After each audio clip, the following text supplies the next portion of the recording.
Welcome to another episode of Recovery Dialogues and Sober Stories as we traverse the landscape of substance misuse, co-occurring disorders, and healing, sponsored by Wish Recovery, with inpatient and outpatient treatment that is luxuriously comfortable.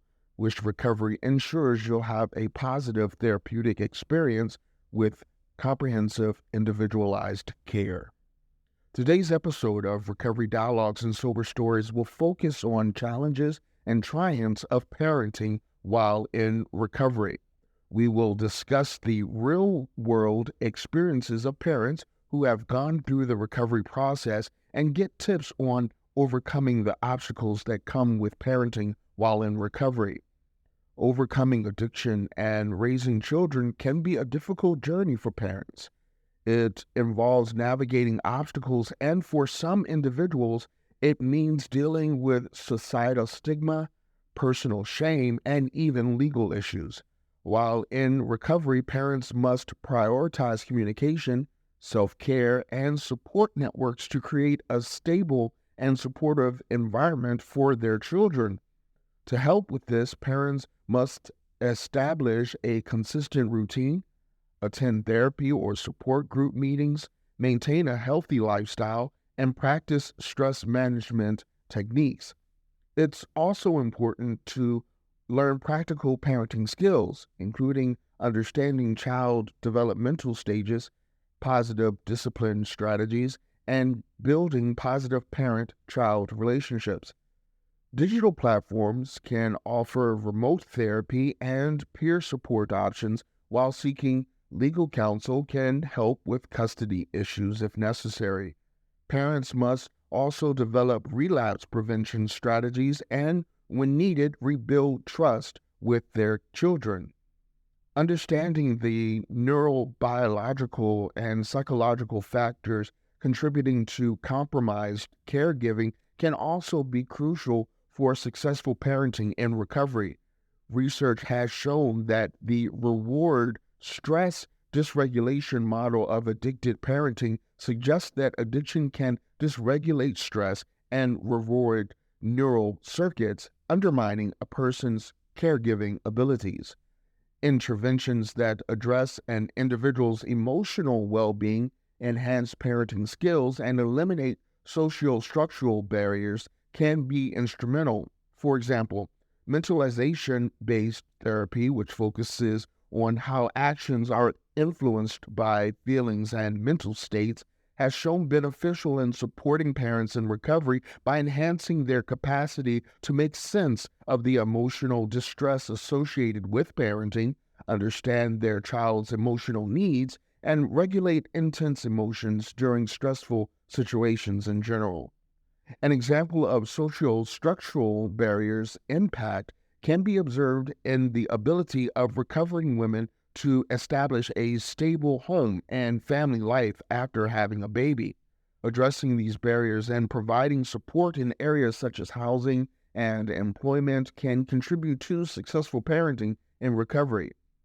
As parents work towards their recovery and sobriety goals, they will inevitably face various challenges and achieve many triumphs. Parents can overcome obstacles through patience, honesty, resilience, and self-compassion, and build beautifully healthy relationships with their children. I'd like to start this conversation with an exceptional lived experience expert. Erin Bahadur, mother of two and the founder of Erin's Inside Job, is a tireless mental health advocate in recovery, now sober for 13 years. Her platform serves as a testament to her journey towards wellness, focusing on physical health through food and fitness, mental health, and addiction recovery. Using her experiences and challenges, Erin sheds light on the complexities of substance misuse, the importance of healing from the inside out, and the power of leading a balanced lifestyle. Welcome, Erin. As a parent, substance use can significantly impact one's experience from the parental side and as a human being. I'm curious to know how it may have influenced your journey. Looking back at your recovery journey, did you ever feel like addiction took precedence over your role as a parent? So thankfully, I was actually in recovery. I was clean before I had my children. I remember while I was at the peak of my using, I would think about how am I ever even going to have children because I couldn't stop using and drinking. And I figured, how can I can't be pregnant for 9 months and not drink anything. It's physically impossible for me. And so I would get really overwhelmed and then push that to the back of my mind because it was a really uncomfortable feeling. So I made sure that I got everything in order, started working on myself until I really felt prepared to have children. And that wasn't until I was well into my 30s. I understand that overcoming addiction can present many challenges.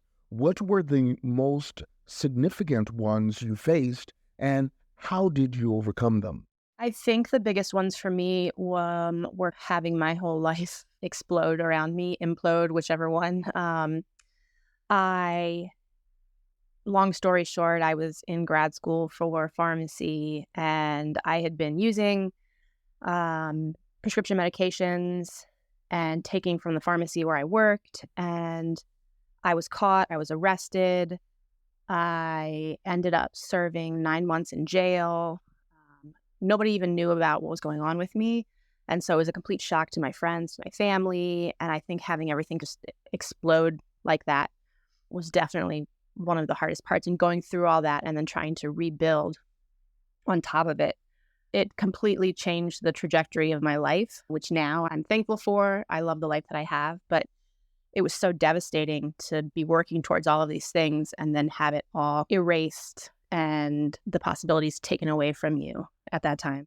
What strategies have you found helpful in maintaining open and honest communication with your children about your addiction recovery? So my kids are 2 and 4. So it hasn't really come up yet. It's definitely something that I thought of before I had kids, how my husband and I were going to approach it. He's also in recovery. Our plan is to be open and honest with them at with an age appropriate explanation if it were to come up. It's not something I want to try to hide from them. I think not only about addiction, but just everything in general, I want to be able to have those open and honest conversations with my children so that they feel comfortable coming to me. Can only hope to lead them the best you can, and staying with my recovery and leading by example is something that I hope will have a positive influence on them. But it's definitely not something that I'm going to ignore or pretend didn't happen because I think it's important for them to know and to understand. Yeah. How do you balance setting boundaries and enforcing rules while providing your child a supportive and nurturing environment? I think not trying to be too authoritarian about things, to understand where they're coming from, to understand where they are developmentally, and not put too much pressure on them to behave in a way that's not developmentally appropriate. Like I said, they're only 2 and 4, so we haven't gotten into the older, the teenage years yet, but it's just about trying to maintain safe boundaries and holding to them and meeting them where they are. I think that is one of the biggest things to do as they get older is to meet them emotionally and developmentally where they are to try and help them grow into the best versions of themselves that they can. Did you encounter any underlying trauma or mental health conditions that affected your parenting journey? And how did you address them? So I have diagnosed anxiety and depression. I wasn't formally diagnosed until about 5 years into my recovery, but I think that it's something that I've lived with for most of my life. I started on antidepressants around that time, and it made a tremendous difference. And like I said, all of this was done before I had kids, which I'm so thankful for. I put in a lot of work to try and be the best version of myself that I could be for them. After I had my daughter, she's my second, I something was like not quite right. I wasn't quite sure what was going on. I ended up being diagnosed with postpartum depression 8 months after I had her. So that's another important thing I think to talk about, is that it doesn't only happen in like the first month and then it's not a possibility anymore. It can happen up to a year after the baby is born. And so I ended up getting back into therapy and kind of switching around some medications. And I think that really helped a lot. But I think that the biggest asset for my kids is that I can recognize these things in myself, and when I might need some more help or I might need to talk to somebody, and I put in the work to take care of myself so that I can be there for them. I can't be a good mom for them if I'm not taking care of my own like mental, emotional wellness. How has self-care contributed to your ability to parent while in recovery? And how do you prioritize self-care while meeting your child's needs? I think the best answer to this is the understanding that if I'm not at my best, then I can't be the best parent to my children. I can't be the mom that I want to be. And so that really helps me put that in the forefront so that I focus on doing the things that I know will help get me back to a good baseline, increase my patience levels, all that kind of stuff. And the biggest thing that's helped me is taking some time away. I think maybe like 3 to 4 times a year, I will go away by myself for a weekend just because I don't have to worry about anybody else. I only worry about me. I'm somebody who really likes to be alone. So the constant stimulation can get a little bit overwhelming. And so it's why I go to a hotel, I read, I just hang out, I eat foods that I like, and then I come home. It really refills my cup. And then I'm able to go back home. I feel lighter. I feel like I'm able to be more present. And I know that's not something that a lot of people may be able to do. But it's something that's been really critical, I think, in avoiding burnout for me. And just paying attention to what I feel like I need in the moment. If I feel like things are getting too out of control for me, I'm stretched too thin, I find myself being short with my kids, I take a step back and I really ask myself, like, what do I need? What will help me?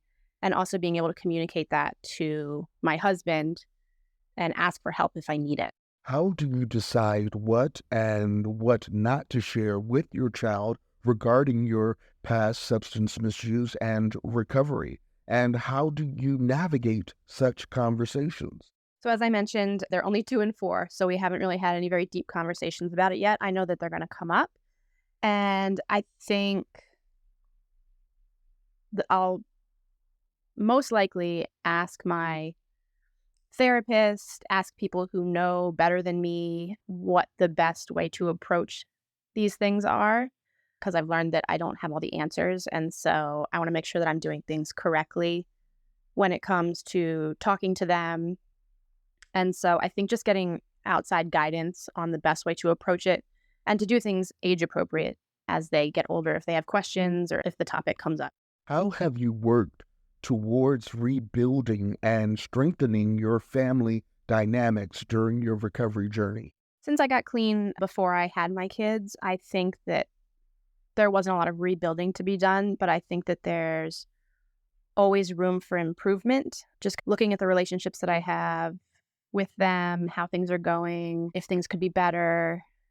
And I think just trying to make our family more of a cohesive unit. I want them to know that above everything else, they are loved, they are safe, they're cared for. Those are the most important things to me, and that we will always be there for them. Lastly, what advice would you give to other recovering parents navigating the challenges of parenthood while staying sober?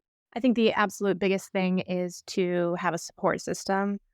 Being a parent is really hard, and being in recovery is really hard. And when you put those things together, it can get really overwhelming really fast. And so I think being able to have someone or a group of people to communicate with who know what's going on, who can be there for you and help support you, I think that really makes all the difference. Yeah. Thank you, Erin, for your story and insights. Next, I'm pleased to welcome two remarkable guests, Dr. Louise Stanger and Laura Lee Wright, to our discussion on parenthood for recovery individuals. Dr. Louise Stanger is a renowned social worker and interventionist who brings a wealth of knowledge and experience to the table with an invitational method of mental health and substance abuse interventions like the portraiture methodology. Backed by years of research, Dr. Stanger has helped countless families find hope and recovery. She is also an award-winning author and clinician with invaluable insights on addiction, parenting, chronic pain, and more. Joining Dr. Stanger is Laura Lee Wright, a professional speaker and sobriety advocate. Laura's journey to becoming a dedicated advocate for women in recovery is inspiring. Her book, Beyond Sober, You Put Down the Booze, Now What?, offers practical guidance and support for those seeking a new life without alcohol. With her uplifting story and passion for helping others, Laura is a beacon of hope for anyone on the path to sobriety. Welcome, ladies. I'll start with you, Dr. Stanger. In parenthood, like any relationship, setting boundaries is crucial, particularly for parents who are recovering from a substance use disorder. How can parents balance establishing boundaries and allowing their children to express themselves freely about their parents' alcohol or drug misuse?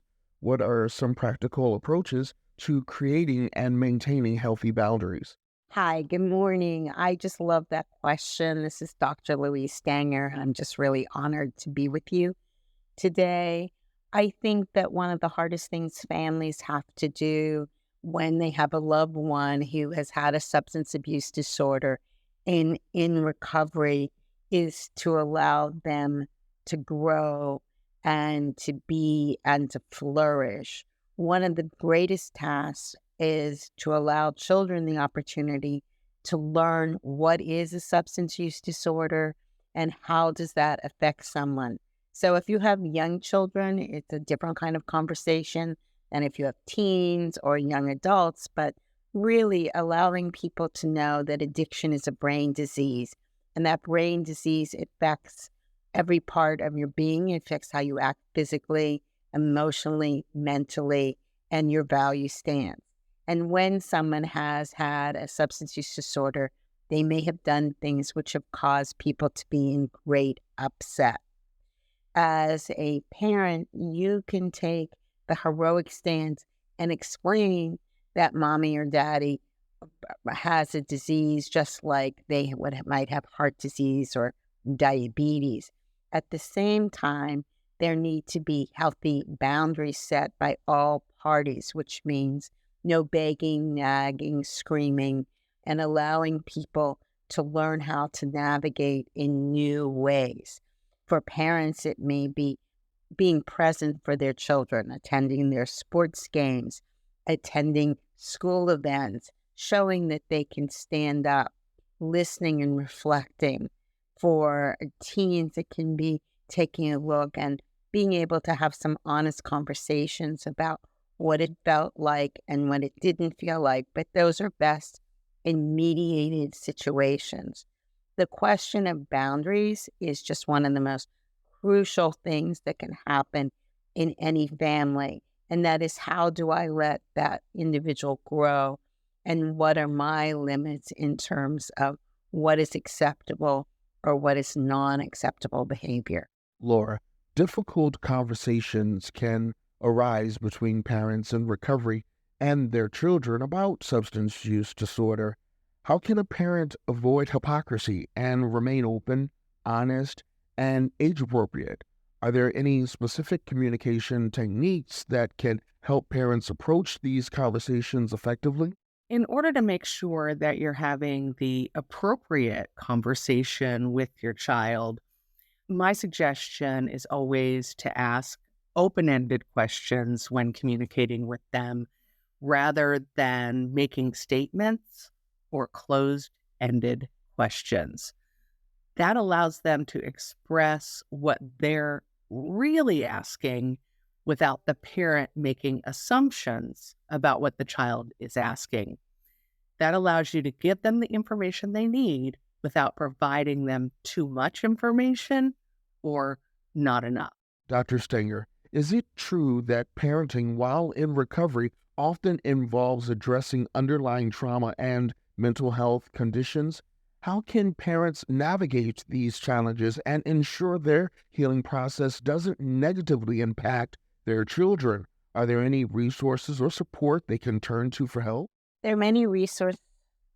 There are many resources available to families today, looking at local family services, through the churches, through 12-step, through taking a look from whether they were in a behavioral health, getting those recommendations, and through recovery communities and sober coaches. It's important to unpack it. I think the question is, can we learn to have a flourishing family?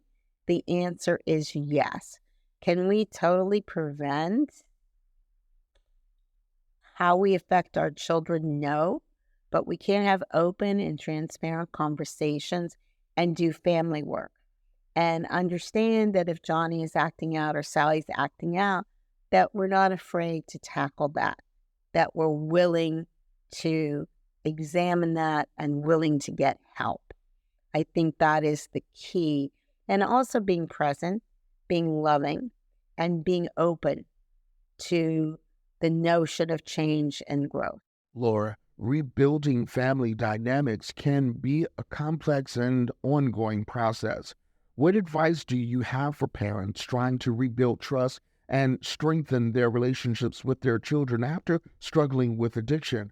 Are there any specific activities or exercises that can help facilitate this process? Time takes time. That's what I tell people, and that's what I tell myself, is that it took time to get to recovery, and it's going to take time to get to the healing. Be kind to yourself and kind to your children. I have found over the years that the best way to build trust with my children is to live a lifestyle that they can respect. And that takes a while because they saw a lifestyle that was difficult to respect. And so over time and over years, and by doing the next right thing, I am able to create a lifestyle and behavior that my children can learn to trust as their new reality. Dr. Stanger, what practical steps can parents take to build a supportive network around them? How important is it for them to find and connect with others who have similar experiences without feelings of shame or inadequacies? I think that it's great for parents to join into recovery groups. Al-Anon is a great recovery group. There's also special meetings for just family.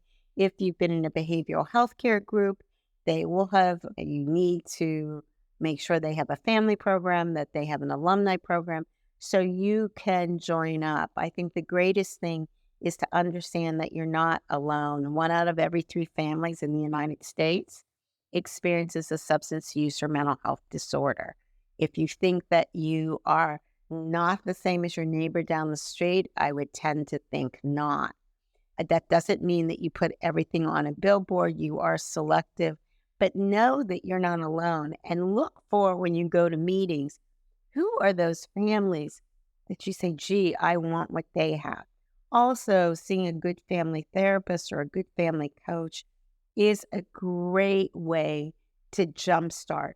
And by that, I mean over time. People have been having difficulties 10, 12 years. If you expect in 30 days for the family to be all together, all better, I think that's erroneous. Change takes place over time. It's evidence-based. It takes 90 days to change a behavior.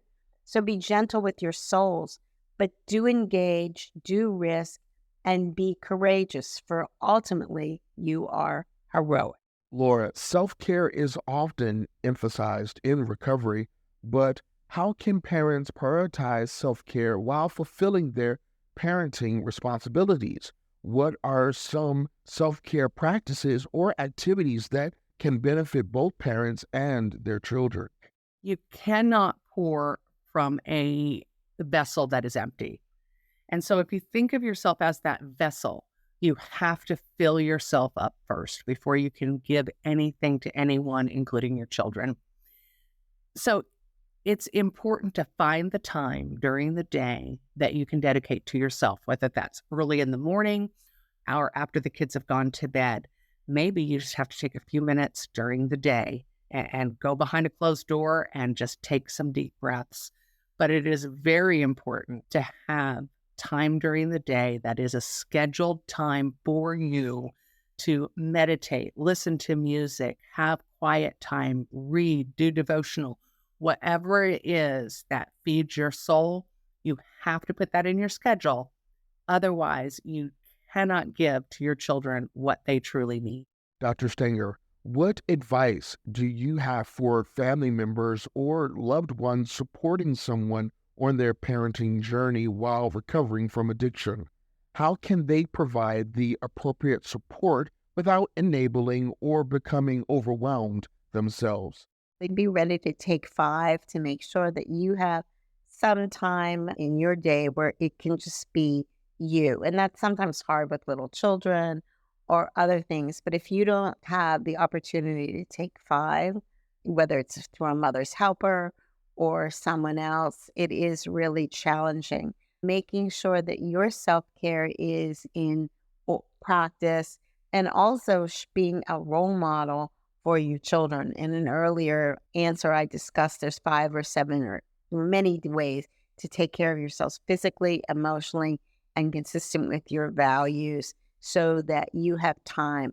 I remember once as a young widow, when I would come home from university teaching, because I was a university teacher, I was really overwhelmed. I had 3 children. And in order for me to be available, we set up a little tiny thing. And that is when I came home from work, they were able to play by themselves or be by themselves for 15 minutes. So I changed my clothes, I looked at the mail, and then I could be physically present and available for them.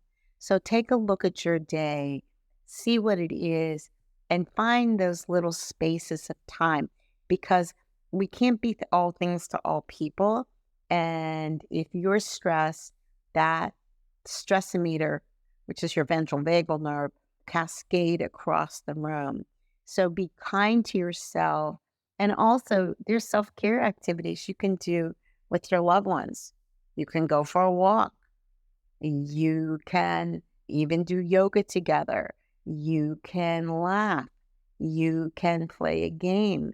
You can do exercise. And you can attend some things together. So make sure that as you journey home, you're setting ability to take care of yourself and showing ways that are a little bit different. This is what I learned today.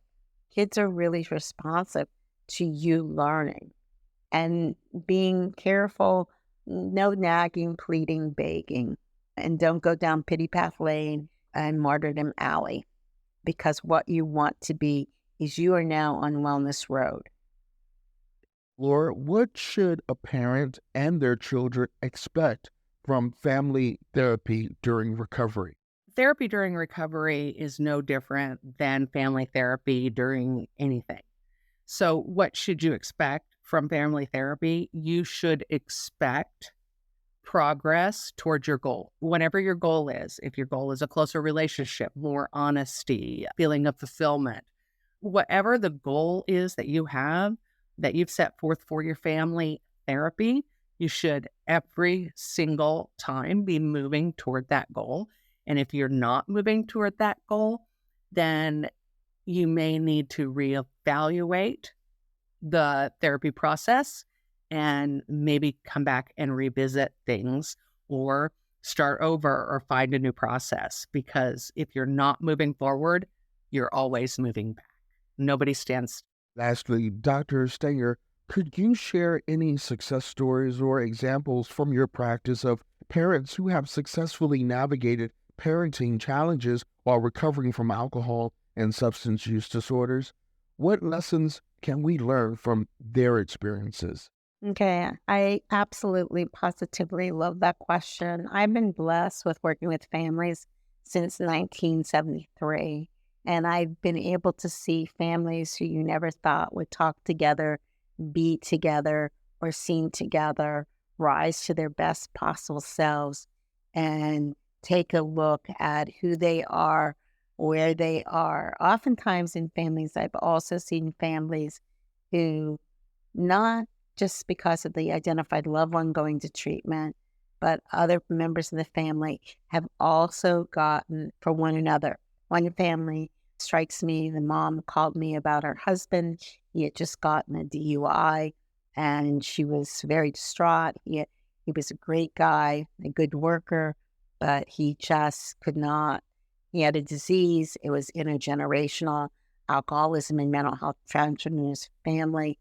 He did go to treatment, and the moment he got to treatment, his younger son, his teenage son, started acting out. And he then, along the road, was able to get help. And together they worked as a family so that they were able to thrive, to end up camping together, going away together. And what the greatest gift is when you get letters or pictures or postcards of people off there. Recently, I just helped another family whose father is very successful. One might argue he's a workaholic. Mother's super, super funny. And one of their children were acting out and just really having gender fluidity, which is really common here.